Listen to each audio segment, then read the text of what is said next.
పండక్కి వెంకిమామ వచ్చిండు. కానీ ఏదో టిపికల్ తెలుగు ఫ్యామిలీ ఎంటర్టైనర్ కాకుండా మంచి యాక్షన్ థ్రిల్లర్ తో వచ్చిండు. ఆయనని యాంగ్రీ యాక్షన్ లుక్ లో చూసి చాలా ఏళ్ళైంది. దానికి తోడు he embrace this age and look. Plus ఇంకో ఎక్సైటింగ్ ఫ్యాక్టర్ ఏంటంటే సైంధవ్ మూవీ డైరెక్టర్ సినిమా బాగుండాలి ఫేవరెట్ శైలేష్ కొలను. సో ఎవ్రీ ఫ్యాక్టర్ సైంధవ్ మూవీని ఒక ఎక్సైటింగ్ ప్రాజెక్ట్ లాగానే నిలబెడతాయి. కానీ ఫైనలీ ఈ రోజు మూవీ చూడడం జరిగింది.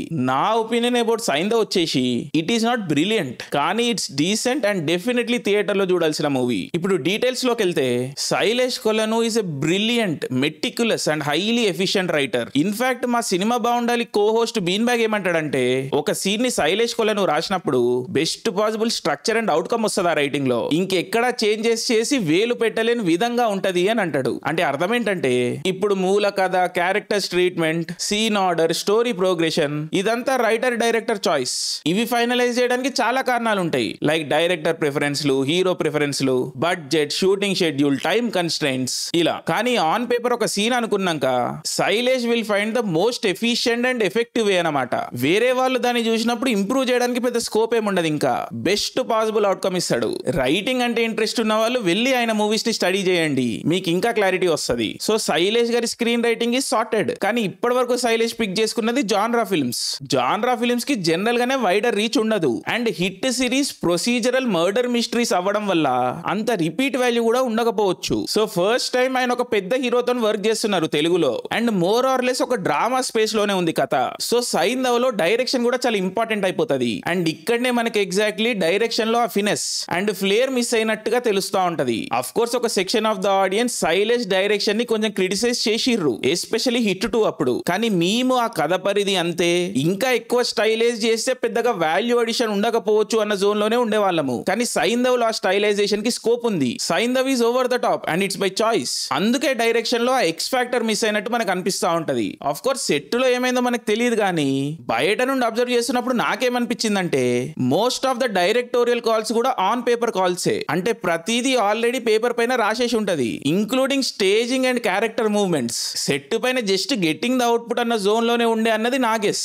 దీని వల్ల ఏమైతుందంటే స్క్రీన్ పైన టెక్నీషియనే కనిపిస్తా ఉంటాడు. అంటే cinematographer, writer, editor, music director, actor, director and తన ఇన్ఫ్లుయెన్స్ పెద్దగా ఫీల్ అవ్వము. అగైన్ ఇది నా assumption and reverse engineering. Actual గా ఏం జరిగిందో నాకు తెలియదు, బట్ ఈ విషయం నేను ఇంత డీటెయిల్ గా ఎందుకు ఎక్స్ప్లెయిన్ చేయడానికి ట్రై చేస్తున్నా అంటే this movie had potential to be a great mass film, కానీ ఫైనలీ ఒక గుడ్ మూవీ లాగా ఉండిపోతుంది. I'm trying to imagine what Saindhav could have been and అది అక్కడ దాకా వెళ్ళకపోవడానికి రీజన్స్ ఏంది అని. బట్ ఎనీవే మూవీలో ఏముంది అన్న విషయానికి వస్తే ఫస్ట్ అండ్ ఫార్మోస్ట్ వెంకిమామ ఉన్నాడు and as always he's brilliant. Especially ఆ లాస్ట్ 20 minutes లో ఫియర్స్నెస్ మిక్స్డ్ విత్ పెయిన్ ఎక్స్ట్రాడినరీగా పుల్ ఆఫ్ చేసిర్రు. ఆయన అన్ని రకాల కథలు ఎక్స్ప్లోర్ చేయాలి అని తీసుకున్న డెసిషన్ కి Saindhav is definitely step in the right direction. ఆయన ఫిల్మోగ్రఫీలో సైంధవ్ కి డెఫినెట్ గా ఒక స్పెషల్ ప్లేస్ ఉంటది, ముఖ్యంగా ఆయన పర్ఫార్మెన్స్ రీత్యా చూసినప్పుడు.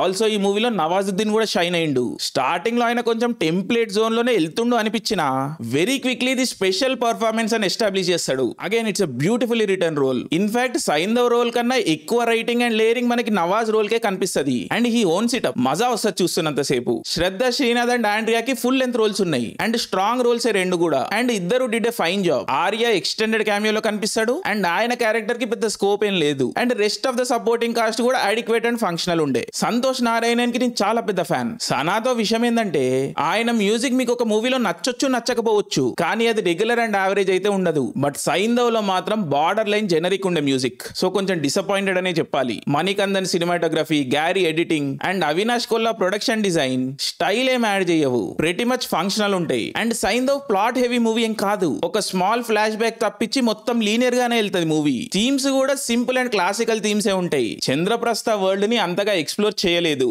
మేబీ ఫ్యూచర్ మూవీస్ లో చేస్తారేమో. అండ్ ఎస్ ఇంకా మూవీస్ ఈ వరల్డ్ లో సెట్ అయి ఉన్నాయనే మనకి డైరెక్టర్ శైలేష్ హింట్స్ ఇస్తాడు. So very excited for that. And మూవీలో నా ఫేవరెట్ సీన్ వచ్చేసి Shraddha, Srinath and Venky drink share చేసుకునే సీన్. ఒక పాయింట్ లో వెంకీ నా ఏజ్ ఎంతనో తెలుసా అంటాడు. Very sweet. చాలా చిన్న సీన్ అది అండ్ జల్ది అయిపోతుంది. ఐ విష్ మూవీలో ఇలాంటి సీన్స్ ఇంకొన్ని ఉండాల్సింది అని. But overall Saindhav is a good movie. కొంచెం వైలెన్స్ ఉంది బట్ పండక్కి ఒక కొత్త ఫ్లేవర్ తో వచ్చింది అండ్ పర్ఫెక్ట్లీ ఫ్యామిలీతో ఎంజాయ్ చేయగలిగే సినిమా. సో మిస్ కాకండి. సైంధవ్. జై హింద్.